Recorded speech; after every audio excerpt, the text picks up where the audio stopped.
Kansara DTV news ગુજરાતીમાં આપનું સ્વાગત છે। નજર કરીએ આજના મુખ્ય સમાચારો। અંકલેશ્વર તાલુકા વહીવટી તંત્રની ટીમ દ્વારા ગેરકાયદેસર રીતે રેતીનું વહન કરતા વાહન ચાલકો સામે તવાઈ બોલાવવામાં આવી છે। નેશનલ હાઈવે નંબર 48 પરથી એક રોયલ્ટી પાસ વગર અને એક ઓવરલોડ ટ્રક મળી 2 ટ્રકને ઝડપી પાડી ₹70 લાખથી વધુનો મુદ્દામાલ જપ્ત કરાયો છે।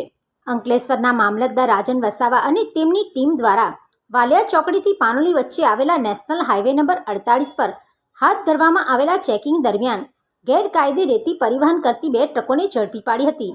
માહિતી મુજબ એક ટ્રક રોયલ્ટી પાસમાં દર્શાવેલ જથ્થા કરતાં વધુ રેતી ઓવરલોડ વહન કરતો હતો, જ્યારે અન્ય એક ટ્રક કોઈપણ માન્ય રોયલ્ટી પાસ વિના સાદી રેતીનું પરિવહન કરતો હોવાનું બહાર આવ્યું હતું।